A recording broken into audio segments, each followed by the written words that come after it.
وحده لا شريك له وأشهد أن محمدا عبده ورسوله الذي لا نبي ولا رسوله بعده اللهم صل على سيدنا محمد وعلى آله وأصحابه أجمعين ومن تبعهم بإحسان إلى يوم الدين أوصيكم ونفسي بتقوى الله فقد فاز المتقون يا أيها الذين آمنوا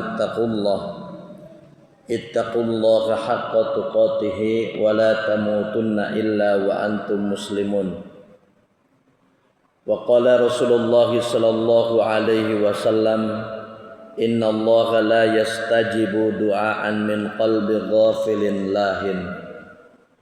Bapak dan Ibu yang dimuliakan Allah Subhanahu wa taala, tidak ada yang pantas keluar dari lisan kita kecuali bersyukur atas nikmat yang telah Allah berikan kepada kita semua. Salawat dan salam semoga tercurah limpah kepada Nabi kita Muhammad sallallahu alaihi wasallam, para keluarganya, para sahabat, para tabi'in, para tabi'ut tabi'in, dan semua orang-orang yang selalu istiqomah memegang sunnah-sunnahnya sampai hari akhir nanti. Alhamdulillah, pada kesempatan kali ini kita masih diberikan banyak nikmat oleh Allah Subhanahu wa taala untuk bisa melaksanakan kewajiban kita, yaitu salat maghrib secara berjamaah, kemudian dilanjutkan dengan majelis taklim. Mudah-mudahan apa yang kita usahakan ini bernilai pahala yang besar di hadapan Allah Subhanahu wa taala. Amin ya rabbal alamin. Bapak dan Ibu yang dimuliakan Allah Subhanahu wa taala, pada kesempatan kali ini kita akan melanjutkan kajian kita. Pada kesempatan yang lalu kita masih membahas tentang fi tilawatil Quran, yaitu poin yang kedua, ketika kita ingin mempunyai hati yang bersih, yaitu kita harus membaca Al-Quran. Membaca Al-Quran ini tidak hanya sekedar kita membaca saja, tetapi kita harus memperhatikan a'mal al-batin fi tilawatil Quran, yaitu amalan-amalan yang batin di dalam kita membaca Al-Quran. Amalan-amalan yang batin di dalam membaca Al-Quran ini jumlahnya ada 10. Ya, ada 10. Maka Bapak dan Ibu yang dimuliakan Allah Subhanahu wa taala, ya, pada kesempatan yang lalu kita membahas hudurul qalbi wa tarkul hadisun nafs, yaitu adalah menghadirkan hati dan membersihkan jiwa kita. Jadi sebelum kita membaca Al-Quran, pastikan kita menghadirkan hati kita dan membersihkan jiwa kita. Karena Al-Quran itu adalah kalamnya Allah, ya, dari Allah Subhanahu wa taala, diturunkan kepada malaikat yang paling mulia, yaitu malaikat Jibril. Kemudian diturunkan lagi kepada nabi yang mulia, yaitu Nabi kita Muhammad sallallahu alaihi wasallam. Maka ketika kita membaca Al-Quran, kalau dari segi tempat, pakaian, itu tentunya kita dalam keadaan bersih dan suci. Begitu hati kita ketika kita membaca Al-Quran, maka kita usahakan hati kita dalam keadaan bersih. Dan hati kita hadir ketika kita membaca Al-Quran.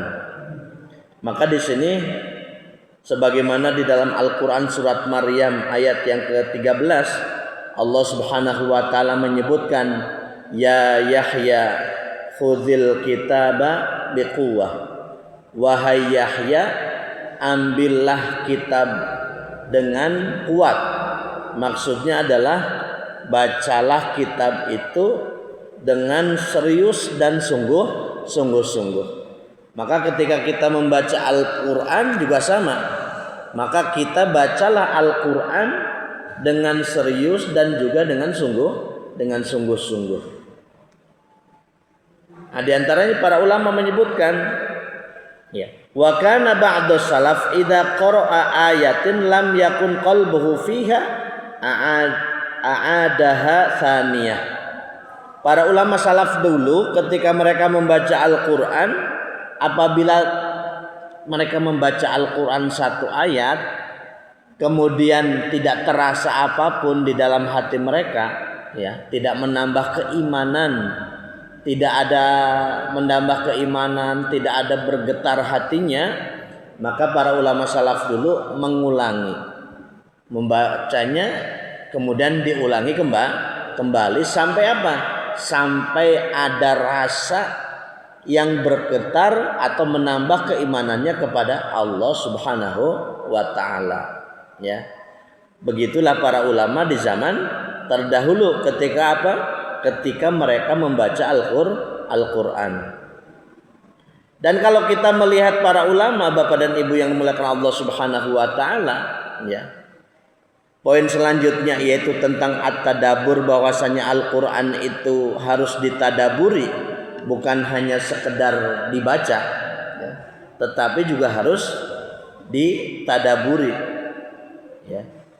Kenapa? Karena penting sekali agar kita bisa bertambah keimanannya kepada Allah, yaitu diantaranya dengan tadabbur, mentadaburi ayat-ayat Allah Subhanahu wa taala, ya.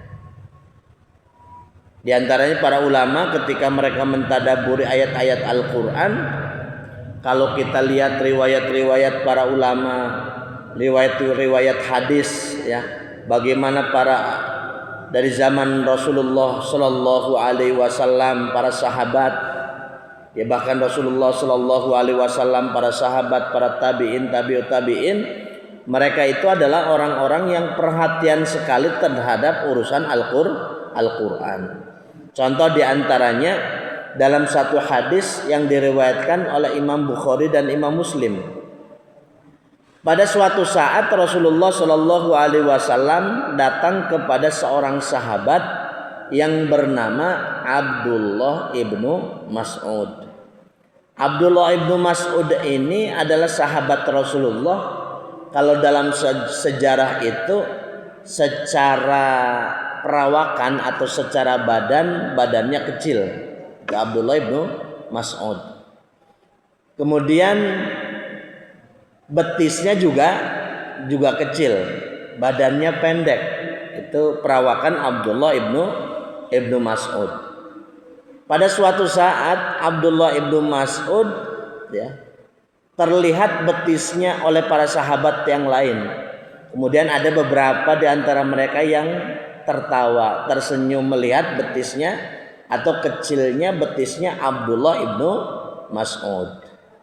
Kemudian Rasulullah Shallallahu Alaihi Wasallam menyampaikan, an-nasaqihi athqalu min Uhudin.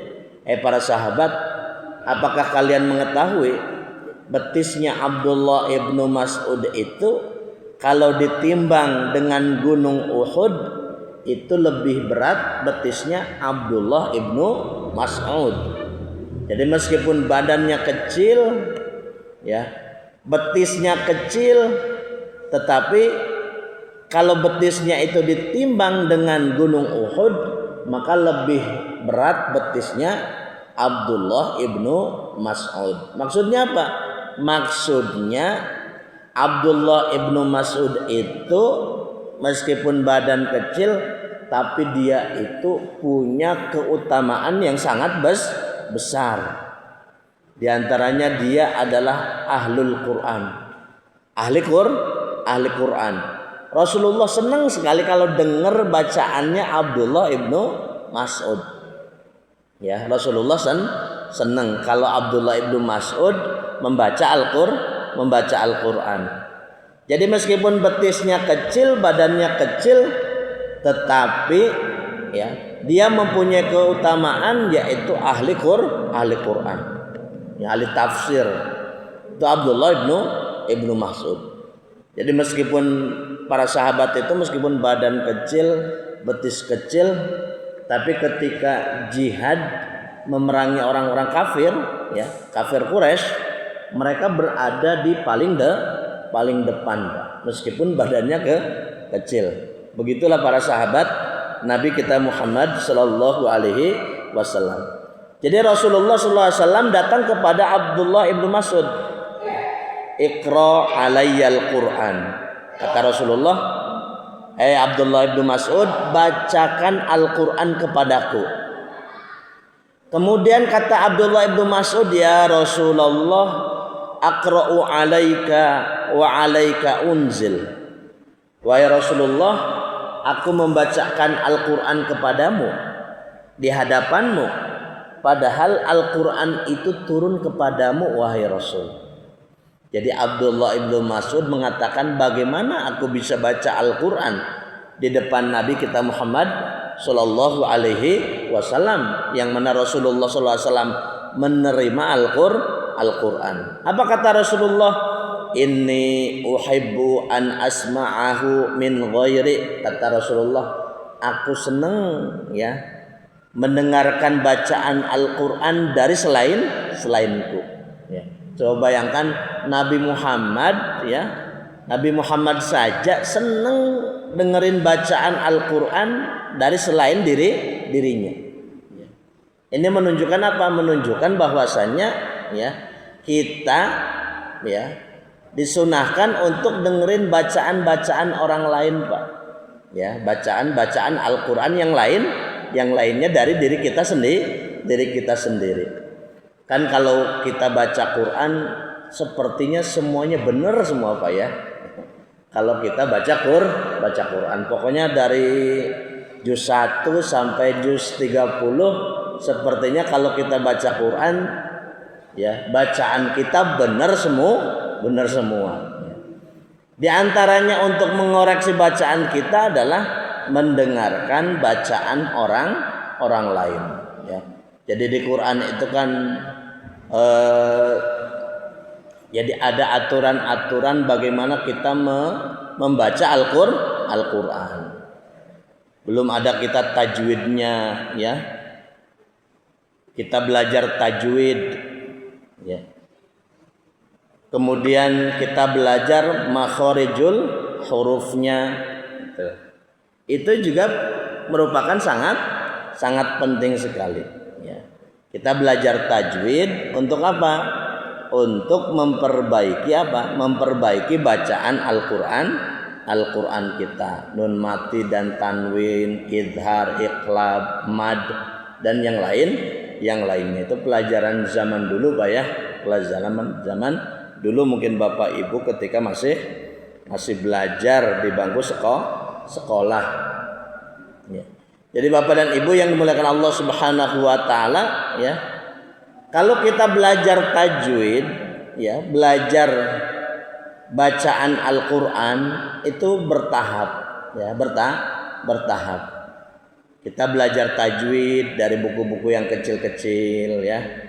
Buku-buku yang kecil-kecil saja, ya. Ada buku Hidayatus Sibyan namanya, kecil-kecil, buku-buku kecil, ya.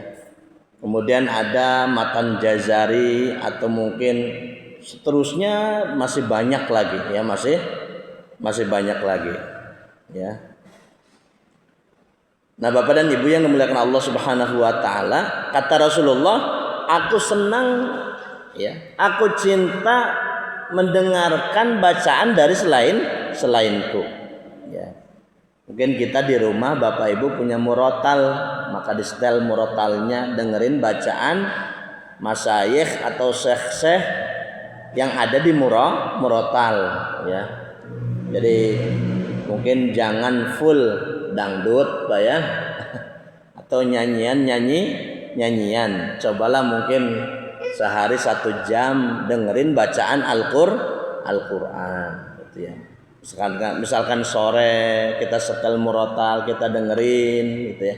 Juz 30 atau juz 1 yang kira-kira mungkin gampang untuk kita ingat-ingat seperti itu, ya. Itu kita sempatkan. Sekarang di HP juga banyak, di YouTube juga banyak. Tinggal kita menyetelnya saja gitu ya.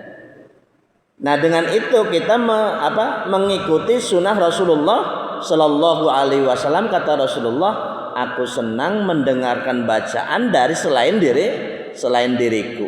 Jadi kalau kita dengerin bacaan Quran ya, orang lain itu sunnah Nabi.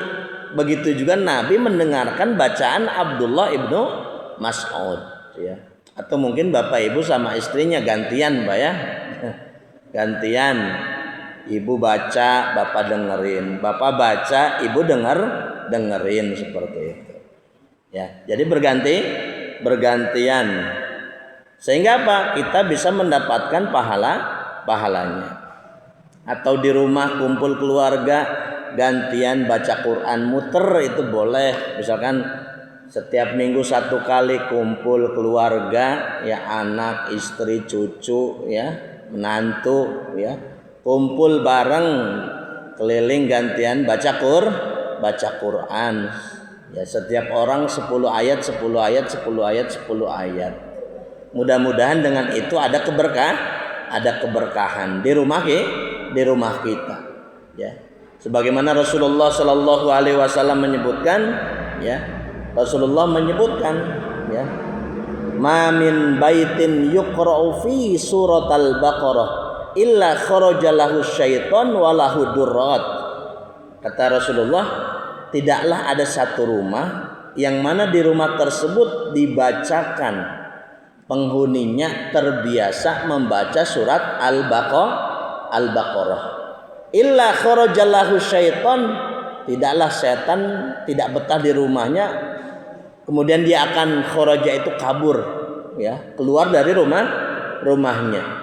Dalam keadaan apa? Dalam keadaan terkentut-kentut Pak. Karena saking gak betahnya berada di rumah kita. Ya. Saking gak betahnya di rumah kita. Itu diantaranya hadis Rasulullah yang mengajarkan bahwasannya membaca surat Al-Baqarah di rumah kita. Ya. Dalam hadis yang lain juga disebutkan, ya. Iqra'u surat Al-Baqarah, bacalah surat Al-Baqarah. Fa in akhadhaha barokatun, siapa yang merutinkan surat Al-Baqarah berkah hidupnya. Wa tarokaha hasaratun, kalau kita enggak biasa membaca surat Al-Baqarah di rumah kita, maka kita rugi. Wala yastati'uha, dan tidak akan bisa al-batolatu qalal Muawiyah as-saharatu, dan tidak akan bisa diganggu oleh dukun, oleh sihir kalau kita merutinkan membaca surat Al-Baqarah. Ya. Di hadis yang ketiga Rasulullah memberikan solusi, karena surat Al-Baqarah itu panjang, ya ayatnya banyak, ya. Mungkin kita nggak sempat atau mungkin kita sulit untuk merutinkannya. Rasulullah memberikan solusi, ya man qara'a asyra ayatin min suratil Baqarah, siapa yang membaca 10 ayat dari surat Al-Baqarah. Ini solusi yang paling minimal Bapak Ibu, ya solusi yang paling minimal di rumah kita membaca 10 ayat dari surat Al-Baqarah. Arba'an min awwaliha, kata Rasulullah, 4 ayat pertama, ya 4 ayat pertama, ya ayat al-kursi, ayat kursi, wa ayataini ba'daha, dan 2 ayat setelah ayat kursi, berarti 4 ditambah 3, 4, 5, 6, 7 ayat. Kemudian yang terakhir 3 ayat terakhir dari surat Al-Baqarah, lillahi ma fis samawati wal, dan seterusnya. Berarti tambah 3 lagi jumlahnya 10. Kalau kita merutinkan surat Al-Baqarah 10 ayat saja minimalnya, syukur-syukur bisa lebih 10 ayat, ya membaca surat Al-Baqarah setiap hari di rumah kita, illa kharajalahu syaiton, setan tidak akan betah di rumah kita. Itu Pak, ya. Jadi kalau Bapak Ibu meskipun di rumahnya penuh dengan kaligrafi, ya tapi nggak pernah baca Quran, itu setan tetap seneng Pak. Misalkan di rumah, pokoknya rumahnya penuh dengan kaligrafi 30 juz gitu ya. Ayat kursinya ada 10.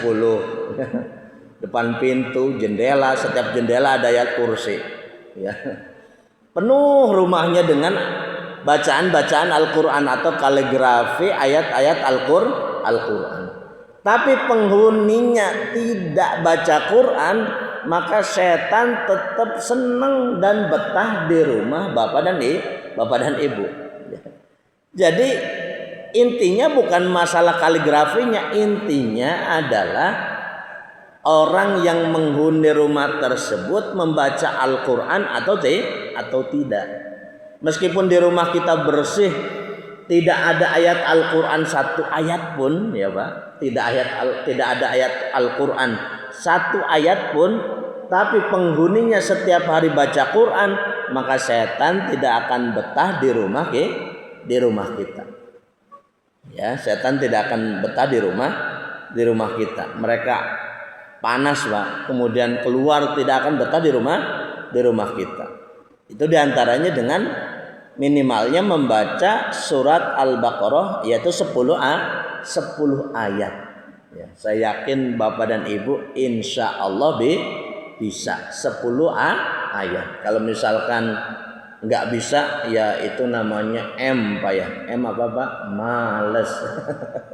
Namanya males gitu ya.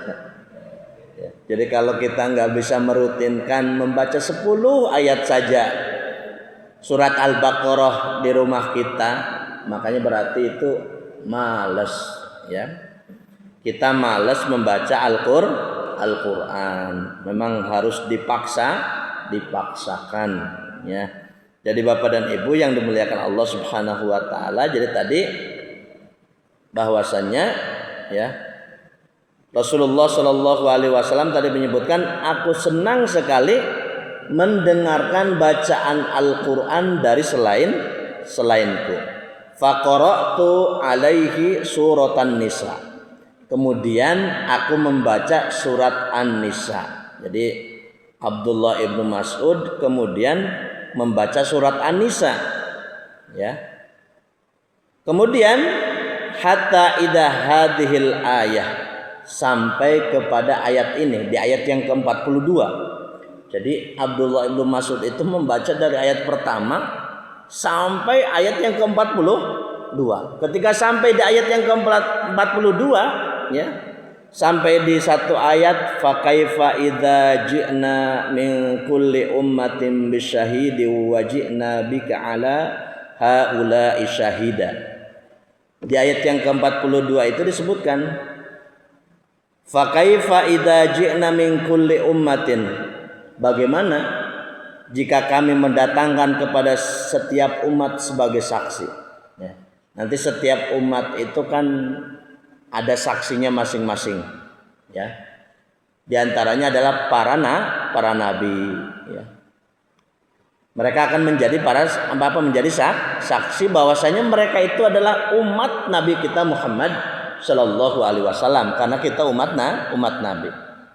Nanti Nabi Isa punya umat tersendiri, dan umat yang paling sedikit itu adalah Nabi Nuh alaihi salam.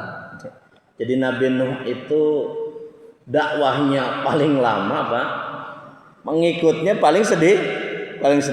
Apakah gagal? Tidak ada yang gagal ya, tidak ada yang gagal. Kenapa? Karena itulah takdir Allah. Bahkan anaknya sendiri tidak mau ikut dakwah Nabi Nuh alaihi salam. Qala sa'awi ilal jabali ya'simuni minal ma. Kata anaknya si Kan'an ya, aku enggak mau ikut ya. Aku akan naik ke atas gunung, ya'simuni minal ma, dan aku akan selamat dari air, kata anaknya Pak. Padahal bapaknya sudah manggil-manggil ayo ikut. Tapi dasar hidayah Allah Pak ya. Hidayah Allah Subhanahu wa taala. Sa'awi ilal jabali ya'simuni minal ma. aku akan naik ke atas gunung dan aku akan selamat, ya. Ternyata dia naik ke atas gunung dan airnya terus bertambah sampai apa? Sampai gunung pun ya tidak terlihat, ya. Itu dakwahnya Nabi Nuh alaihi salam, ya. Bahkan di dalam Al-Qur'an itu ada surat khusus tentang Nabi Nuh alaihi salam. Nabi Nuh alaihissalam itu kalau berdakwah, ya, kalau berdakwah itu kaumnya, Bapak Ibu, ya, kaumnya Nabi Nuh itu mereka, ya, menutup telinganya ditutup, Pak. Jadi kalau Nabi Nuh lagi ngomong, dia lagi bicara tentang dakwah tauhid kepada Allah Subhanahu wa taala, menyembah Allah, ya. Mereka itu menutup telinga mereka, ditutup telinganya, Pak. Tidak hanya sampai di sana, mereka memasukkan kepala mereka ke baju, ya, dimasukkan begitu, Pak. Tutup sama kain atau baju mereka. Karena saking nggak maunya dengar ucapan Nabi Nuh alaihi salam. Ya. Ya, kalau kita kan nggak ada yang seperti itu, nih, Pak. Ya, saya selama pengajian nggak ada. Ngisi-ngisi pengajian sana kemari nggak ada yang seperti itu. Alhamdulillah mau dengerin. Ya kalau ngantuk ya biasa, Pak, ya. Kalau ngantuk biasa. Kalau pengajian ngantuk ya itu hal yang biasa. Insya Allah tetap dapat pahala. Tapi kalau yang tutup telinganya, ya, kepalanya dimasukkan ke kain atau ke baju, ya, itu tidak ada, alhamdulillah, ya. Tapi kalau Nabi Nuh alaihissalam sudahlah dakwahnya lama, ya. Umurnya itu kalau di dalam Al-Qur'an itu disebutkan walaqad arsalna nuhan ila qaumih wala bisafihim alfasanatin, ya. Jadi illa khamsina ama, kata Allah, Nabi Nuh itu diutus, ya, oleh Allah kepada kaumnya 1000 kurang 50 tahun, berarti 950 tahun. Para ahli tafsir menyebutkan diangkat menjadi nabi dan rasul umur 40, berarti kalau ditambah 950 tambah 40 berarti 990 tahun. Kemudian hidup setelah banjir yang begitu besar 60 tahun. Ada riwayat menyebutkan 60 tahun. Berarti total hidupnya 1050 tahun. Berarti dakwahnya itu ribuan tahun, Pak, ya. Mengajak orang, ada yang menyebutkan cuman 14 orang, ada yang menyebutkan 15 orang. Berarti lebih banyak hewan daripada manusia. Ya. Kalau hewan itu banyak yang ikut, banyak gajah, burung, ya, kera dan yang lainnya lah, banyak yang ikut. Tapi kalau manusia cuman segelintir orang saja yang mau ikut dakwah Nabi Nuh alaihi salam. Ya. Tapi tidak ada yang gagal. Itulah kesuksesan Nabi Nuh alaihi salam. Ya. Termasuk Nabi Yunus alaihi salam, ya. Nabi Yunus alaihissalam itu, ya, beliau berdakwah kepada kaumnya dan tidak ada yang mau ngikut, Pak. Nggak ada yang mau ikut.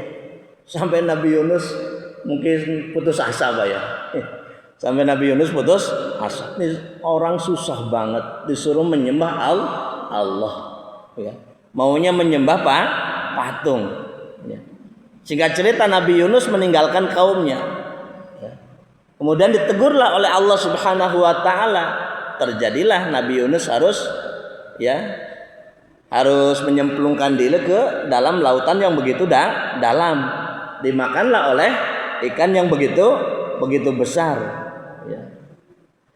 Begitulah skenario Allah Subhanahu wa taala, ya.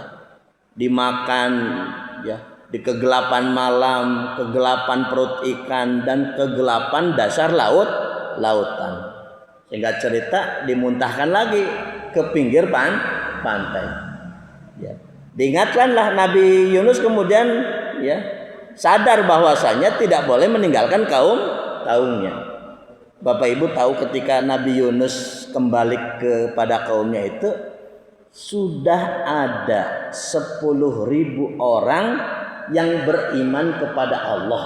Ya, coba. Ditinggalkan, ya, ditegur oleh Allah, ya, yang memberikan hidayah itu bukan Nabi, ya, tapi Allah. Ketika kembali ternyata sudah ribuan orang mau menyembah Allah Subhanahu wa Ta'ala. Ya itulah yang namanya hidayah memang seperti itu. Ibarat sebuah kapas, ya, yang jatuh dari pohonnya, ya, terbang itu kalau ada pohon kapas, Pak ya, kapuk, Pak ya, terbang kemana nggak tahu, jatuh di tempat yang bersih bisa, jatuh di tempat yang kotor juga bisa. Ya. Hidayah Allah juga seperti itu, bisa jatuh ke tempat orang yang mungkin ada di tempat klub malam, ya, tapi malah dapat hidayah, bisa gitu. Jatuh kepada orang yang memang sudah baik, sudah soleh, bisa. Jatuh kepada orang yang memang jahat, bisa juga seperti itu, Pak. Ya, itu namanya hidayah Allah Subhanahu wa Ta'ala. Innaka la tahdi man ahbabta, walakinallaha yahdi may yasha. Nabi Muhammad tidak bisa memberikan hidayah, tetapi yang memberikan hidayah adalah Allah Subhanahu wa Ta'ala. Jadi setiap nabi itu punya kaumnya masing-masing, ya. Dan semuanya para nabi akan menjadi saksi kaumnya. Ya, kita akan berbaris dengan siapa? Berbaris dengan umatnya Nabi Muhammad Sallallahu Alaihi Wasallam. Ya, berbaris dengan umat Nabi. Ya, Nabi Muhammad Sallallahu Alaihi Wasallam. Apa ciri-cirinya? Ciri-cirinya ada beberapa dalam hadis Rasul itu. Ciri-ciri umat Nabi. Dari segi fisik udah kelihatan, ya Pak. Nanti ketika dikumpulkan di padang mahsyar, para nabi punya rombongan masing-masing. Umat Nabi punya ciri fisik, ya, punya ciri khas. Ciri khasnya itu disebutkan dalam hadis Rasulullah. Ketika Rasulullah ditanya, ya Rasulullah, kaifa ta'rifu ummataka? Wahai Rasulullah, bagaimana engkau bisa mengenali umatmu? Manusia kan waktu itu nanti banyak sekali, dari zaman Nabi Adam sampai terakhir. Mana umatmu, ya? Bagaimana caranya engkau mengetahui umatmu? Kata Rasulullah, a'rifuhum ghurran muhajjalina min atharil wudu. Kata Rasulullah, aku mengenali mereka, ya. Kenapa? Karena mereka bercahaya dari bekas air wudu mereka, gitu. Jadi nanti kita yang suka wudu setiap hari, ya, itu menjadi ciri khas umat Nabi, Pak. Ya, menjadi ciri khas umat Nabi. Kita akan bercahaya, itu umat Rasulullah. Ya, makanya harus banyak wudu, ya Pak ya, banyak wudu, jangan banyak udud, ya. Banyak wudu, pokoknya. Ya. Jadi menjadi ciri khas umat Nabi. Kedua, sima arifuhum bisimahum fi wujuhihim min asari sujud. Aku mengetahui mereka itu dari bekas sujud mereka. Min asari sujud, gitu. Mereka orang-orang yang banyak sujud, umat Nabi Muhammad SAW, dan mukanya akan bercahaya, ya. Yauma tabyaddu wujuh wa taswaddu wujuh. Kan ada yang wajahnya itu putih bersinar, ya. Ada juga yang wajahnya hitam pekat, ya. Itu ahli maksiat, gitu. Ahli maksiat, ya. Mohon maaf saja orang sekarang, misalkan orang Afrika atau orang mana, ya, mungkin yang kulitnya hitam seperti Bilal bin Abi Robah, ya, itu suatu hari nanti di akhirat, ya, mereka akan bercahaya menjadi umat Nabi Muhammad Sallallahu Alaihi Wasallam. Yang menentukan bukan di dunia, tapi nanti di akhirat. Maka yang menjadi ya, ciri khas umat Nabi itu adalah yang kedua, yaitu dari bekas sujud, ya, dari bekas sujud. Itu menjadi ciri khas umat Nabi Muhammad Shallallahu Alaihi Wasallam. Jadi bekas sujud itu, ya, itu ada dua. Satu, ya, yang dimaksud bekas sujud itu adalah sholatnya tambah khusyuk. Ini dalam Ibnu Katsir. Jadi sholatnya tambah khusyuk, itu namanya bekas sujud, Pak. Jadi kalau Bapak sholat, kemudian kok tambah khusyuk terus, sholatnya kita tambah baik, tambah khusyuk, itu berarti bekas sujud. Kedua, bertambah baik kepada orang lain, itu bekas sujud. Jadi kalau Bapak Ibu pulang dari masjid, sholat, pulang ke rumah, tambah sayang sama keluarga, ya, tambah baik sama anak istri, ya, kemudian tambah baik sama tetangga, tambah baik sama siapapun, yang orang-orang yang ada di sekitar kita, yang kita kenal, nggak kita kenal, pokoknya intinya kita tambah baik sama orang lain, itu adalah bekas sujud, Pak. Itu bekas sujud.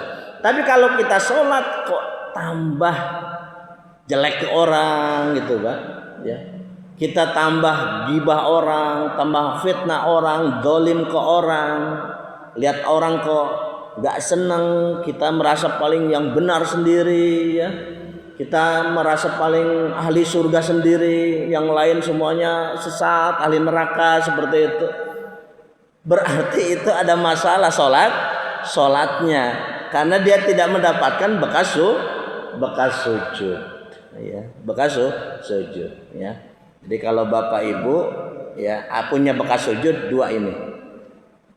Satu, sholatnya tambah khusyuk. Kedua, tambah baik ke orang, ya, tambah baik ke orang. Itu namanya bekas sujud. Min asaris sujud. Kemudian yang ketiga, ciri umat Nabi itu, ya, a'rifuhum, ya, aku mengetahui, ya, yu'tuna kutubahum bi aimanihim. Mereka akan mendapatkan catatan amal dari sebelah kanan. Itu ciri umat Nabi Muhammad Sallallahu Alaihi Wasallam. Jadi orang yang mendapatkan catatan di sebelah kiri atau dari belakang, ya, bukan atau tidak diakui sebagai umat Rasulullah Sallallahu Alaihi Wasallam. Qala hasbukal an. Kemudian kata Rasulullah ketika membaca ayat sampai ayat ke-42, kata Rasulullah, cukup sampai sini saja. Faltafattu ilaihi faida ainahu tadrifan. Aku melihat kepada Nabi Muhammad dan aku melihat bagaimana Rasulullah Shallallahu Alaihi Wasallam mencucurkan air mata. Jadi Rasulullah kemudian menangis mendengarkan bacaan sahabat Abdullah ibnu Mas'ud. Mudah-mudahan ada manfaatnya. Insya Allah kita lanjutkan di kesempatan yang akan datang. Kita berdoa mudah-mudahan kita selalu diberikan keistiqomahan, amin ya rabbal alamin. Kita tutup dengan bacaan hamdalah. Alhamdulillahirabbil alamin. Subhanakallahumma wa bihamdika asyhadu an la ilaha illa anta astaghfiruka wa atubu ilaik. Assalamualaikum warahmatullahi wabarakatuh.